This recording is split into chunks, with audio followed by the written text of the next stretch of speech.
Hola, buenas tardes.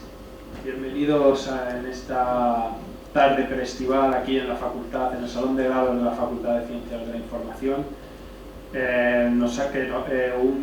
Una tarde que nos ha congregado para presentar la novela En el Sur, que aquí tenemos dos ejemplares, del escritor Eduardo Del Cado, un personaje al que he podido conocer y del que puedo asegurar que es muy interesante porque tiene un amplio bagaje vital e intelectual y cultural, mucho del cual vierte en esta novela que hoy presentamos.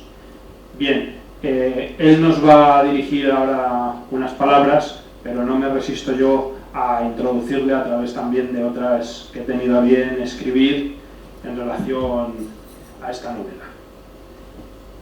En el Sur es una novela que alberga múltiples ingredientes que son los que la dotan de una gran originalidad. Pautada como si de un diario personal se tratase, cuitas de índole sentimental y emocional se van entremezclando con periplos viajeros, gastronómicos y sobre todo artísticos. Y es que en el Sur es una novela compuesta sobre la base de muchos géneros literarios, como la historia del arte, la guía o novela de viajes, la novela sentimental. Precisamente este último rasgo marca el trasfondo del protagonista, que ama, se desengaña, odia, vuelve a amar, se resiente, se vuelve a desengañar, retoma la presencia de ánimo y así sucesivamente, en una espiral. Y por entre tan amplio bosque de sentimientos a flor de piel, emerge como un personaje más junto con el protagonista y personajes aledaños el contexto. Un contexto tanto topográfico como histórico-artístico. Es en el Sur una novela de muchos matices y contrastes. Nos hallamos frente a las más eruditas disquisiciones, entremezcladas con giros coloquiales, eróticos, con alusiones a las nuevas tecnologías y a las redes sociales, etc.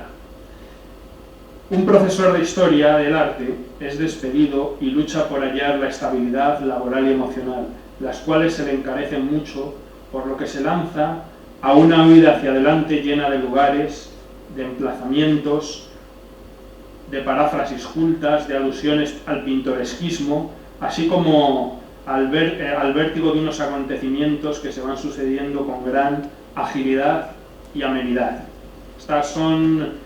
Estos son algunos de los apuntes que yo he obtenido de la lectura de En el Sur, pero va a ser el propio Eduardo quien nos amplíe más las consideraciones al respecto, ya en primera persona. No en vano él lo ha escrito y seguro que nos dirá muchas cosas muy interesantes al respecto. Y pido antes de nada un fuerte aplauso para él.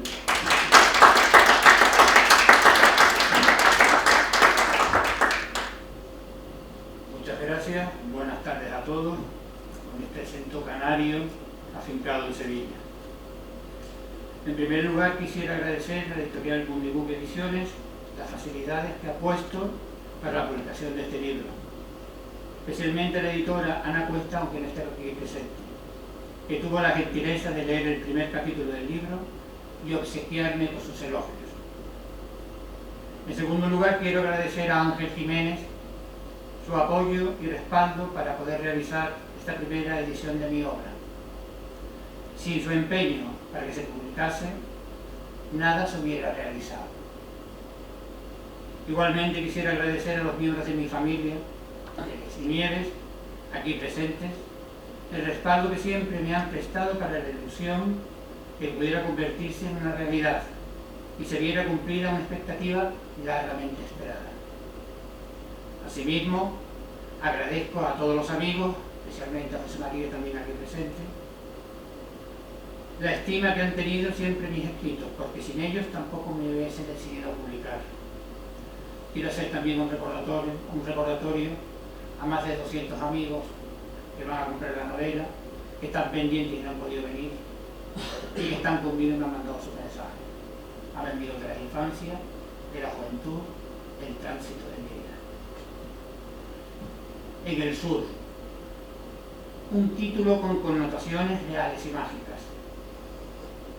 El sur implica estío, fiesta, incongruencia, desesperación, intensidad, abotargamiento, y en el sur es donde la historia se sitúa y donde los personajes hacen acopio de su realidad de ser. En el sur es un drama donde se encuentra consigo mismo, se hunde y resurge como si de la nada acontecido hubiese pasado. Este sur no es otro que Sevilla, donde vivo, y sus alrededores, que se desplazan por el Guadalquivir sin más fronteras que las de la mente, y el Guadalquivir está presente en la portada. En cuanto al género literario, se supone que tendría que ser una novela, y mucha razón tiene Diego cuando no solamente es una novela. Me preguntaba si podía ser una Nivola o una Mamiana. No es un diario republicano salido de manos de Azaña, aunque ha tenido mucha influencia, ni un ensayo filosófico que siguiera los pasos de Nietzsche o Schopenhauer, también, como ha dicho Diego, existencialista. Aunque mucho tenga que ver de Zubiri y de algún que otro estoico y cínico, ni se trata de descripciones paisajísticas del tipo de Camus, ni una realidad mágica contrapuesta a un Macondo siempre cansino y desesperado. Tampoco es una teoría artística, ni la suma de tradiciones literarias, aunque muchos de ellos se encuentren. Ni por ser es crítica musical, porque al fin y al cabo la narración exige la presencia de todos ellos y a todos ellos les debe el reconocimiento aportado por la tradición. La historia ha querido ser ficticia y real a la vez. Ficticia porque ha de ser construida de nuevo, palabra a palabra, sentimiento a sentimiento, pudiendo quitar y poner, según el autor, a su antojo. Real porque expone lo que se da en un lugar y en un tiempo, y aunque participen en ella algunos personajes, se corresponde con las experiencias de las cuales todos sabemos y en las que nos vemos reflejados de una manera u otra. Por ello es universal y particular, y por eso también es plenamente contradictoria, dando a lo real un valor simbólico y a lo simbólico un valor real. Y no es mero juego de palabras, aunque en nuestro relato el culteranismo, conceptismo, lo usemos reiteradamente. Si el tema es el amor o el desamor, el consuelo y el desconsuelo, el orgullo y la humillación, las bajas pasiones y el universo de los principios, el misticismo o la procacidad, la monotonía o el placer de los sentidos, lo dejo a vuestro libre albedrío. Sí, hay un hilo argumental que se mezcla con 1000 otros, confundiéndose y confundiéndolo todo. Las digresiones son un factor importante a tener en cuenta, porque obedecen a la propia idiosincrasia de la obra.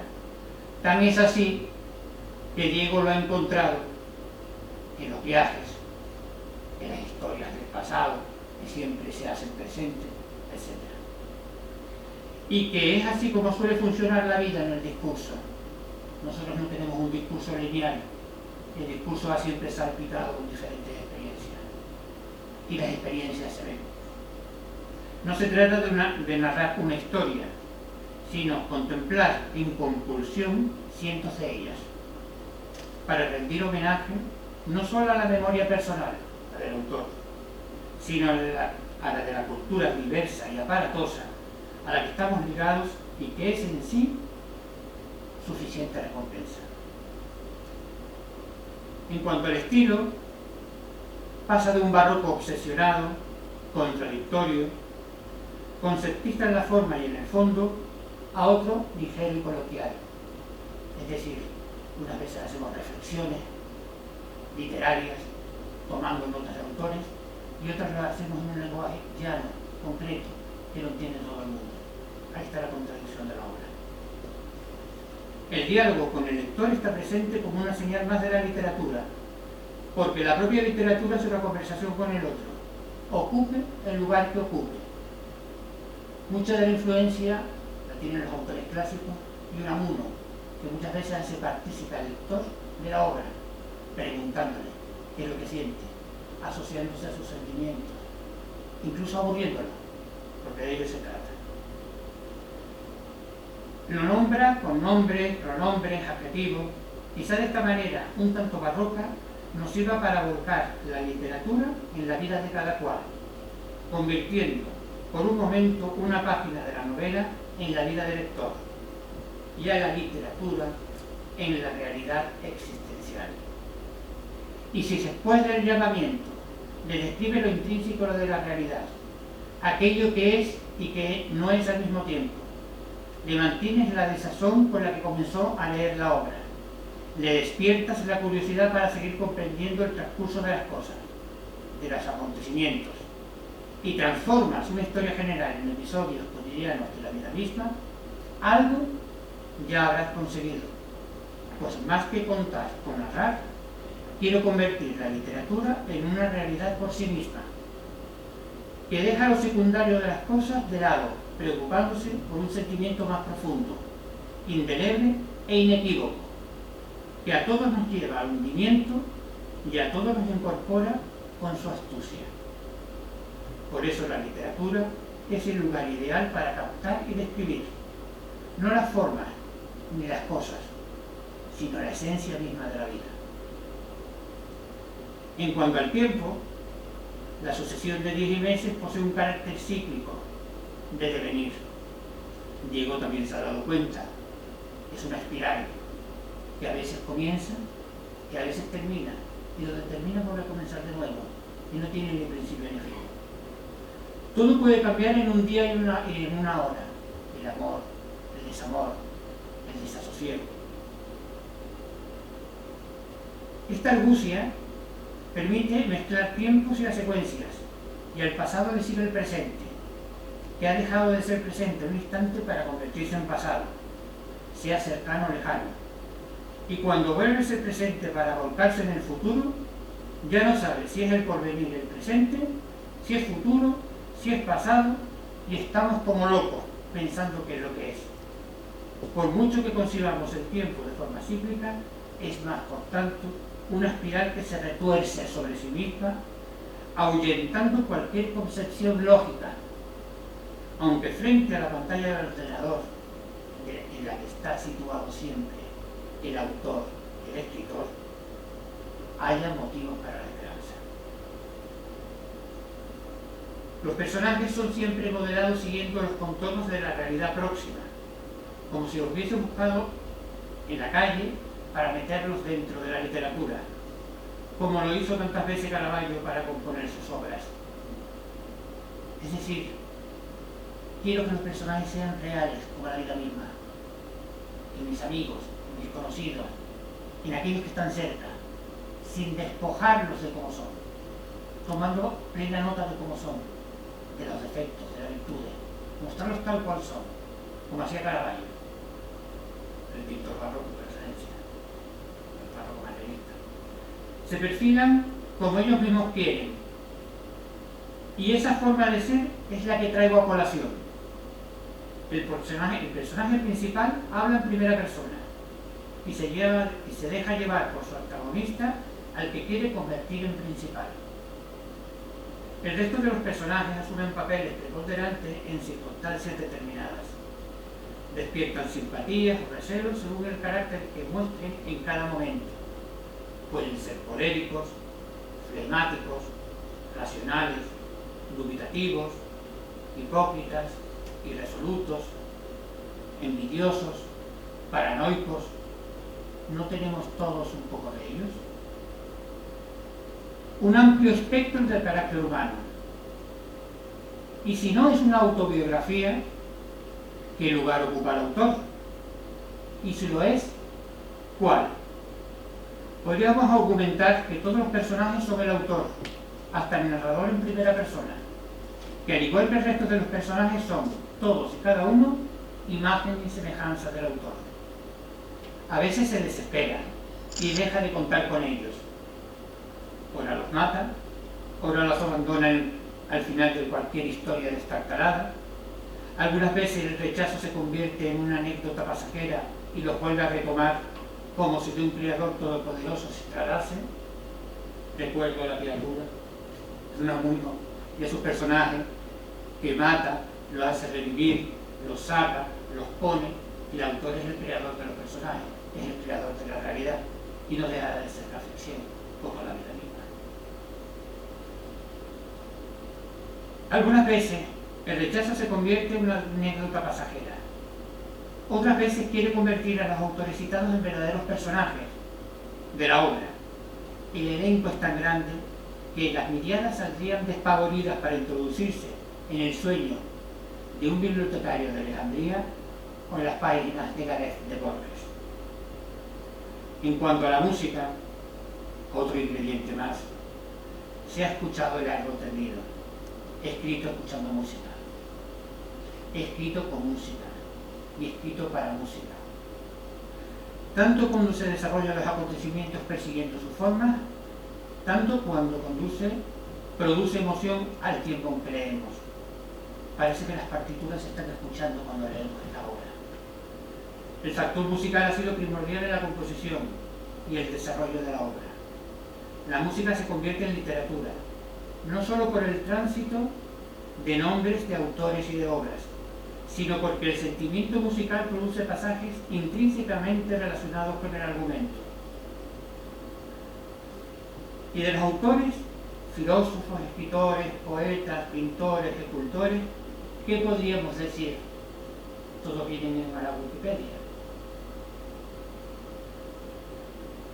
Fluyen entre las palabras dando profundidad a sus significados y dignificando el texto, inmerso en una tradición cultural rica en dichos, pensamientos, sentencias, imágenes, formas, trazos, iconografías, sentimientos, ya que toda palabra, por áspera que sea, expresa alguna idea que es mía porque la he tomado de ellos, y en ellos se ha depositado la tradición, por lo cual yo he bebido de esa tradición, y esa tradición ha quedado reflejada en el libro, mis lecturas, mis pensamientos, mis reflexiones. El tema se metamorfosea como una ola que viene y va, se concentra, se obsesiona, se agría, vuelve a constreñirse y se esparce diluyéndose. El sentimiento es así, asimétrico, una relación afectiva no satisfecha, el meollo de la cuestión, la sublimación de una idea y la depresión más abyecta en la que todos podemos caer, el amor transitado hacia el odio para terminar en el olvido, y cuando esperas que nos olvide, pasan 2 meses y es olvidado. Que sea cualquier tipo de amor es de lo menos. Certificar la orientación sexual en el amor es de otra época y de otro tiempo ya vencido, si de literatura queremos seguir hablando. Del poder de la consideración social al humanismo, solo medio un instante de desesperación que se multiplica en la precariedad del vivir cotidiano. No cobrar, no ver los horizontes, ser un parado más, te convierte en un Sísifo a punto de despeñarte, al tiempo que se despeña la quimera del orgullo que un día poseíste y que te diste, fracasaste. El elevamiento y la caída son caras del amor y del desamor, del triunfo y del fracaso, del prestigio y de la terrible soledad. Se comunican entre sí en el rostro de un Jano bifronte, por la testuz. Realidad frente a realidad, razonamiento frente a paranoia. De todos tenemos todo un poco. Los personajes se muestran tipos de ser, y la realidad es contradictoria. El tema no puede ser otro que la vanidad de la vida. Todo fluye como el río Guadalquivir, aunque la dársena sea simplemente un pantano.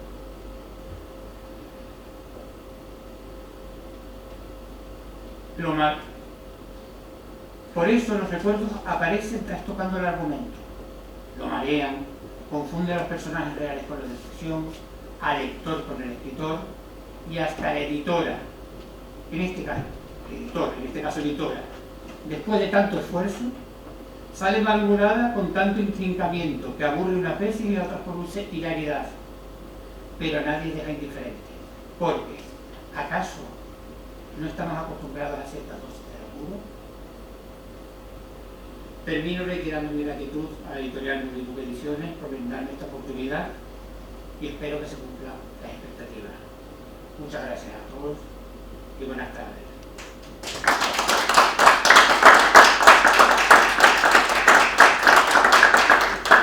Bueno, tras este magnífico discurso de Eduardo, querría decir que no he comentado sobre su biografía a propósito, pues va a quedar más claro ahora que la biografía de nuestro escritor, digamos que contrasta con su apellido. No es ni mucho menos delgada, es una biografía muy gruesa y llena de experiencias. Él aludía al río Guadalquivir, efectivamente estamos ante una novela río, también hemos estado ante un discurso río que no deja nada al margen, y me gustaría, yo me había hecho muchas anotaciones con respecto a la novela, porque la novela alberga guiños muy culturalistas, muy ensayísticos, muy discursivos, muy relativos a muchas corrientes de la literatura y el arte. Pero yo creo que todo se resume en una cosa: esta novela tan gruesa está llena de vida, la vida de Eduardo. Y como él ha dicho muy bien en el discurso, la vida suya, como la de cualquiera, añadiría yo, está llena de contradicciones. Hay veces en las que todos tocamos el cielo y hay veces en las que coqueteamos con los infiernos. Y yo creo que mucho de eso está aquí en el sur. Pero bueno, por romper el hielo de alguna forma, Eduardo ha sido teólogo, bueno, ha estudiado teología, de ahí pasó a la filosofía y de ahí a la historia del arte más en concreto. Hay mucho de filosófico en la novela, quería empezar por ahí. Yo le comentaba antes de empezar que he visto una suave influencia de irracionalismo schopenhaueriano, entendido como esa forma subjetiva de percibir la vida, una vida que a veces con el tamiz, atravesada por el dolor, la vemos y la afrontamos de una forma muchas veces sobrepuesta a la razón. ¿Qué me podría decir a ese respecto del irracionalismo que yo percibo en la obra? Pues yo primeramente siempre creo que la virtud del ser humano es que es contradictorio. Se contradice la razón con lo irracional. Siempre me he puesto a lo irracional, al sentimiento, dándole mucho más valor a la razón. Por eso recurrí a muchas escuelas filosóficas y a muchas escuelas filosóficas y a muchos tratados de filosofía, y viví la filosofía como si fuera la vida. Y me di cuenta que la vida era una contradicción en sí misma, porque los sentimientos te llevaban más allá de lo que tú pensabas ser. Es tan así que cuando razonas, eres capaz de decir, no quiero esto, pero sigas adelante. Llegué a pensar en Zubiri, que fue uno de los grandes pensadores españoles. Pensaba en una razón sintiente. Lo explico. La razón tiene un límite en el corazón, los sentimientos. Solamente tienen ese límite. Y ese límite es la racional. Por eso en la novela hay mucho de existencial, porque piensas que no puedes dar más de sí, que la razón no puede dar más de sí, que la razón es una lucha contra la realidad, pero el sentimiento te puede. Ahora, cuando tienes que decir no, la razón te pone un límite. Y cuando lees la novela, ante la desesperación del amor, aparece la razón poniendo un límite. No. Ante el desamor, aparece el no. Y el no es posible. Es decir, salir de un bache irracional es posible. Y es una evidencia experimental. También mencionabas a Zubiri y otros, Azaña. Yo también veo un componente novecentista, muy novecentista en tu novela. Hay que tener en cuenta que en España, sea por nuestro temperamento mediterráneo más sensual, no hay filósofos puros, o escasean, quizá Zubiri sea de los pocos. Pero sí tenemos grandes pensadores que coquetean con la filosofía y nos la hacen digerible a través de la literatura, Unamuno y otros tantos. Yo veo también ese componente filosófico a través de la literatura que lo ameniza, por así decirlo, ¿no? Sí, sí. Hablamos de las corrientes irracionalistas y por otro lado veo que es una novela, como decía antes, muy discursiva y muy ensayística, pero entendido el ensayo en su esencia, en la esencia de Montaigne, con que Montaigne lo concibió, ¿no? Pues el ensayo al cabo es eso. Se puede ensayar sobre todo, sobre las cosas más últimas que decía Ortega o sobre las cosas más triviales de la existencia de cada cual, ¿no? Y entonces yo he percibido eso, no sé si ando muy desencaminado, es muy ensayística. Perfectamente encaminado porque para mí la filosofía ha sido fundamental en mi formación. La viví como si fuera el agua que bebía en cada momento. Y es cierto que en España no hay unos filósofos tan teóricos, con esquemas tan amplios como en Alemania, pero sí con que puedan demostrar sentimientos tan precisos como cualquier alemán. Y yo sí es cierto que he leído mucho a Unamuno, que son escritores con cierto pensamiento filosófico, Ortega, más a Zubiri, y con Zubiri llegan a comprender que no solamente después de toda la capa de razonamiento que pone, hay un sentimiento. Y Zubiri no tenía el sentimiento. Y eso me aportó a mí Zubiri, que es muy complicado de leer. Porque yo me acuerdo que cuando yo estudiaba Zubiri, que mis compañeros no lo leían, porque eran complicadísimos, como Hegel, tomaba siempre notas en unas hojillas pequeñas y ponía la palabra y el significado. Cuando me leí el primer libro de la trilogía ya tenía ya más de 10 fichas con los significados de las palabras. Y era casi incomprensible. Pero todas esas fichas se podían resumir en 3 o 4 opiniones fundamentales que podían ser llevadas a la práctica. Y las habían dicho cualquier filósofo o pensador español. Que tenemos grandes, poco reconocidos. Y siempre, en mi forma de ser, la literatura ha sido una literatura ensayística, por uno de mis aspectos.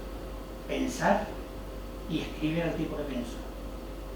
Estaba diciendo Diego que muchas veces al escritor le viene el pensamiento cuando vas por la calle, en la parada del autobús, sea de poesía, de cualquier tipo de literatura, y tienes que coger en ese momento el pensamiento para que no se te olvide. Porque crear es crear algo en el momento. Después ya es muy difícil volverlo a hacer de la misma manera. Y yo soy de los que voy tomando nota en cualquier sitio donde me encuentro para aprovecharlo. Y de ahí alguna reflexión, y esa reflexión aparece en el libro.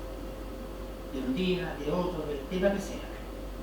De todo se puede reflexionar. No, es una novela efectivamente que muchas veces alcanza unas grandes abstracciones, pero nunca deja de tocar el suelo, la acera de la calle, efectivamente.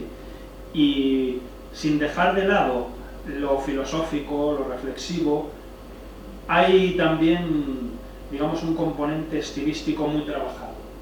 Aludías también a lo barroco, entendido lo barroco como suntuario, pero otra vez también como el entremezclamiento de lo sublime, de lo excelso y de lo, digamos, a veces chabacano. Claro, la vida de todos está marcada por eso. Todos a diario vemos cosas maravillosas y cosas menos maravillosas, que es la vida misma, ¿no? Entonces yo, también teniendo en cuenta la atención que le pones al arte y lo que ha supuesto en tu vida, según he podido saber, entendería tu novela como una especie de retablo barroco, que es sencillamente y fácilmente contemplable, pero en su a veces intrincado formalismo. Porque es una novela, la tuya, que digamos que no expresivamente consigue la eficacia, pero sin renegar a los primores del estilo. ¿Es así? Sí. En la novela se entremezclan dos lenguajes fundamentales. Un lenguaje literario muy complejo y quiere trascender la realidad, estudiarla y manifestarla a una altura de un lenguaje muy llano, que pronuncia la realidad con su propio nombre, porque todo lenguaje complejo, todo pensamiento filosófico complejo puede llevarse a una idea básica, llana, que se explique bien la gente de todo el mundo. Y esos dos tipos de lenguaje se encuentran en la novela. Uno, los dos la identifican, porque los dos son humanos, plenamente humanos. Y ciertamente es un retablo barroco, porque es un retablo de maravilla. Es decir, tiene muchísimos personajes, tiene mucho dorado, mucho oropel, hasta picaresca. Y después tiene profundidad, porque tiene mucha simbología. Y a veces la simbología es muy complicada. Y ahí el barroco, que utilizo mucho el barroco para explicar pensamiento y simbología. Y es una novela que tiene un mundo subterráneo por debajo, que tiene doble lectura. Yo también veo algo de cierto decadentismo en el sentido danucciano y baudelariano, en el sentido de coquetear a veces con esos submundos, con lo prohibido, incluso con lo sórdido, sí, y hacer de eso un estilo maravilloso. Hay algo de decadentista para mí también en la sí, porque yo empecé escribiendo poesía. Escribí muchos relatos de poesía, he hecho mucha poesía, pero de poesía sin publicar. Incluso le decía a Diego que me habían dado un premio de poesía, el tercer premio. Cuando me presenté en la comisión del 92, presenté una poesía a última hora y me lo tuvieron en cuenta y me la metieron para el premio. Y gente que había leído mis poesías le había gustado, pero yo siempre después no es que renegara, sino siempre huí de la poesía como un lenguaje difícil. Pero siempre ese lenguaje, en poesía se puede permitir un discurso mucho más libre, más poético y más cercano no al drama, sino a lo prohibido. Entonces, leía Baudelaire, leía Apolinar, leía Cavafis, todo ese lenguaje de los límites a lo prohibido. Y siempre me llama mucho la atención los límites del prohibido. Y luego es eso, que tienes el don del sincretismo. Digamos que sabes crear una voz propia con todos esos mimbres y alguno más, porque también tenemos, dentro del componente más ensayístico, tenemos auténtica crítica de arte, inserta. Y asimismo tenemos el género epistolar. Hay novela epistolar, pero también hay novelas que incluyen lo epistolar entreverado, y aquí hay el género epistolar, pero atraído hacia los tiempos actuales, pues se cita mucho el Twitter, el Twenty, el Facebook, y hay mucha correspondencia epistolar a través de de las redes sociales. Porque una forma de acercar la novela al público actual es mostrarte cómo era en la actualidad, utilizar los sistemas de las redes sociales actuales. Entonces, hablas y escribes de tal manera que cuando escribo la carta, ni siquiera las cartas que envío o que pretendo escribir, o que envía el personaje, son las cartas tal cual, sin corregir. Con ese sentimiento, con esa postura, me entiendes, es un lenguaje muy coloquial, que trata de acercar más la novela a la realidad. Un lenguaje más claro.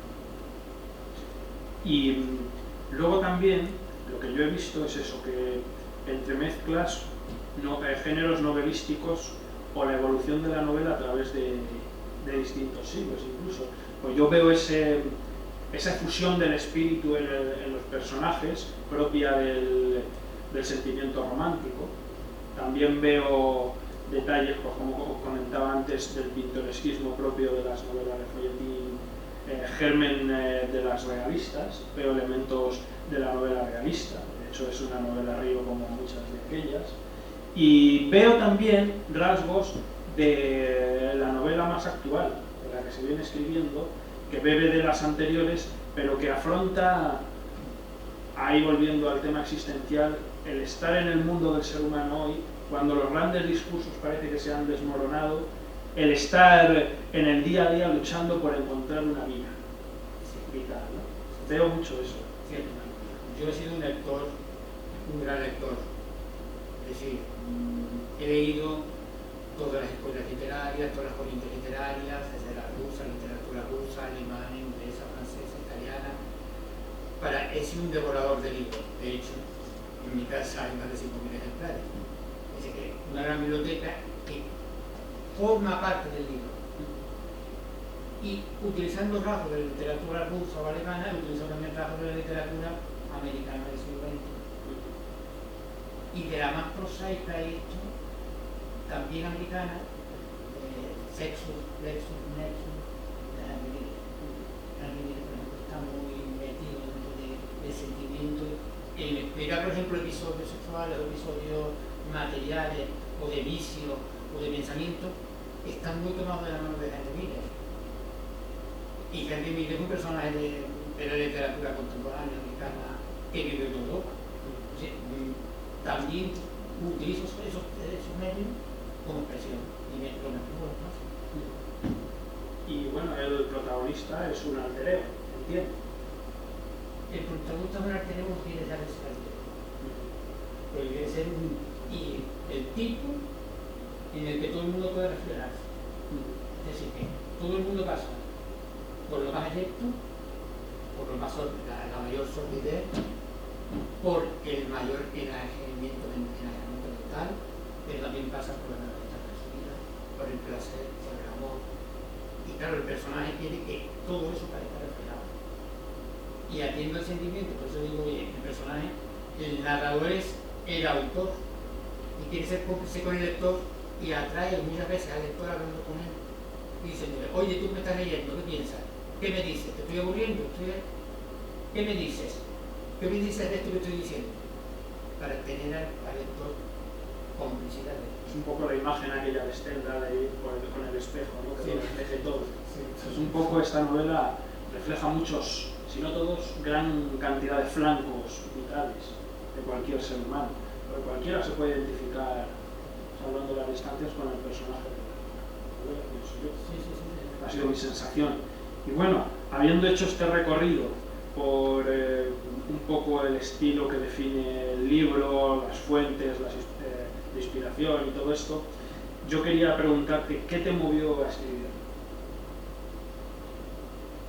Este libro, yo era un... no me gusta la novela. No me gusta la novela.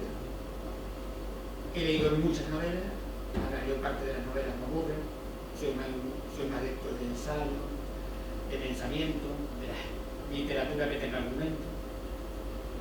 Y del género narrativo novela, tipo novela, después de Cervantes, de la novela central, de El Quijote, etcétera, leí los rusos, etcétera, para tener una idea de lo que me podían aportar. Pero siempre era una cosa muy lineal, el género muy lineal, y quería romper con ese género lineal. Entonces, lo que yo podía expresar en la literatura era qué pueden ser las etapas de la vida. Yo me propuse escribir 3 libros.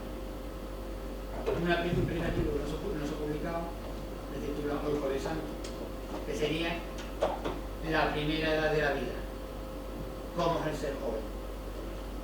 Y trata del paso de toda la ruptura, de todas las imágenes que tenía antes. Un segundo libro, que es el presente, que es en el sur, que es la edad de la plenitud, donde tú te encuentras con la felicidad y con los límites de la felicidad, con lo objetivo y con lo subjetivo. Y en el programa tendría que ser otra tercera novela, que es ya en la vejez, donde ya estás más allá de todo. Y no me gustaría escribir más novelas, simplemente esas 3 novelas. Después sí tengo libros de filosofía, de ensayo, que también están sin publicar, libros de viajes, libros de relatos cortos, etc. Pero novelas, lo que son novelas, en principio no me gustaría publicar más, porque yo creo que mi género, el género de mi vida, como novelista, estaría en esos 3 momentos: la juventud, la madurez y la vejez. Son las 3 épocas fundamentales del escritor y las 3 épocas fundamentales de cualquier artista. No, pues teniendo esto en consideración, yo te tildaría, me tomaría la libertad de tildarte como epígono de nuestra Edad de Plata. Pues estás en esa línea de escritores de nuestra llamada Edad de Plata, ¿verdad? Un poco más vinculados con el ensayo, con la novela más tradicional. Y teniendo en cuenta también tu vinculación directa con el mundo del arte, ¿qué encuentros o desencuentros hayas entre la literatura y el arte y otras disciplinas artísticas? Yo encuentro que el creador es creador de cualquier cosa. Y el creador crea siempre arte. Sea música, sea poesía, sea literatura. El creador es fundamentalmente creador y no reproduce. O sea que en la vía la disciplina sería pura anécdota. La disciplina es pura anécdota porque, aunque yo soy un estudioso del arte, vivo el arte como una representación, yo creo el arte. Es decir, que yo veo una obra de escultura, de pintura, etc. Yo al admirarla y contemplarla, estoy creando esa sensación de arte. Es decir, que todo el mundo la puede crear. Porque para mí, ser creador es ser artista. Ser reproductor no es ser artista, ser creador. Y claro, pero un creador lo podemos ser cualquiera. Ni hay que ser escritor, ni profesor de historia del arte, ni filósofo para pensar o para admirar el arte. Todos podemos ser creadores. Y todas las artes tienen una vinculación. Yo no distingo entre música, que es la palabra oída, o literatura, que es la palabra escrita, o arte, que es la palabra pintada o puesta en tres dimensiones, esculpida. Yo no lo distingo. Para mí todas esas artes, todo es arte en la unión de las artes. Pues muy bien, yo creo que hemos hecho un repaso general a la novela. Yo sí me gustaría, antes de terminar, que tú hicieras una revisión de la obra en unas cuantas palabras y le dijeras al público lo que se va a encontrar, al potencial lector y por qué habría de leerla. Entonces es un programa de televisión, se vende a ti mismo. Sí, pues hasta ahora te he dirigido yo un poco en lo que hemos tratado, pero quiero que seas tú. Mira, la novela, yo sé que la novela es compleja en unas partes, difícil de entender en algunas partes, es decir, que porque todo el mundo no conoce a veces las referencias filosóficas, etcétera, pero es muy fácil consultarla, pero es muy clara, porque el hilo argumental es el sentimiento, todo lo demás es anecdótico, el sentimiento de ser voluble, de cambiar, el sentimiento de hundimiento, el sentimiento de que puedes salir de cualquier fracaso. Todo eso lo entendemos todo. Y por eso, como se puede salir, yo recomiendo la novela porque se puede salir de todo.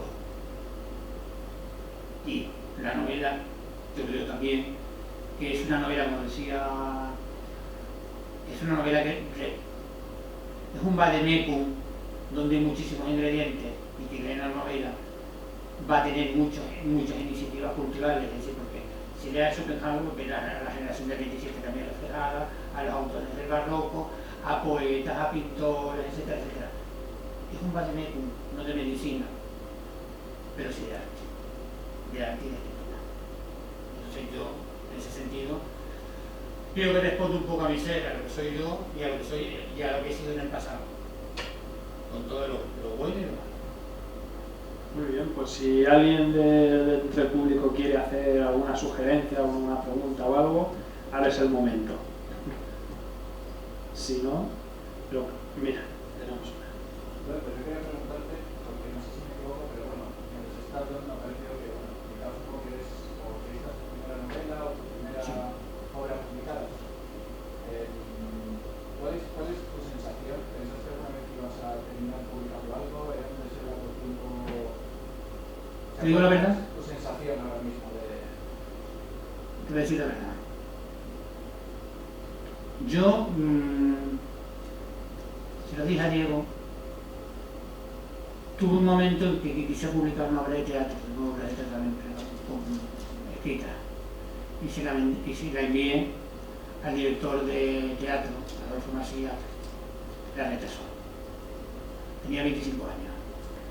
Yo vine sabiendo que yo tenía posibilidades como escritor, porque leo mucho, y que lee mucho, y tiene a muchos autores de muchas corrientes distintas, sabe cuáles son sus capacidades y sabe qué lugar puede ocupar.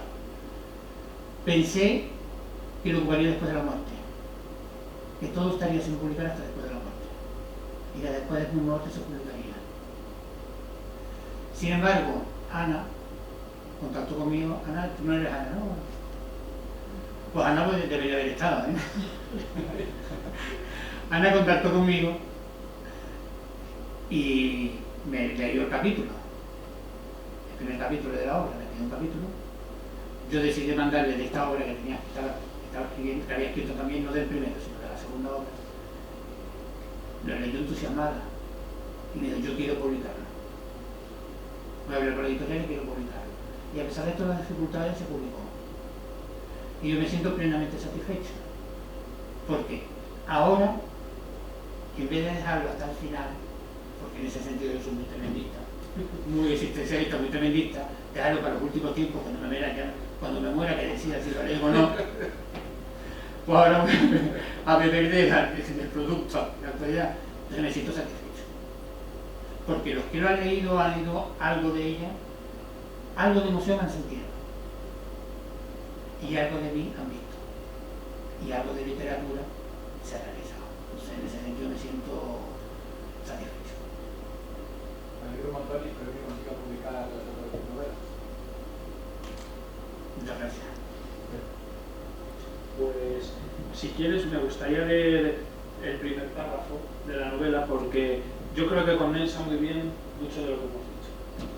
Dice así, empieza octubre. Aquel día llegó como una balsa amable que meciera el viento en lontananza. Tal era mi estado. Los horarios, las actividades, las fiestas, los nombres y las gentes pasaban por la ribera de mi vida sin prestarles la mayor importancia. Solo estaba presente la intranquilidad que me producía tener que cobrar el paro y la lucha encarnizada con el director del colegio. En mi mente se sumaban aquellas imágenes de un día de octubre desabrido en el que comenzaron las desgracias. Ahora lo que pediría es un aplauso para Eduardo.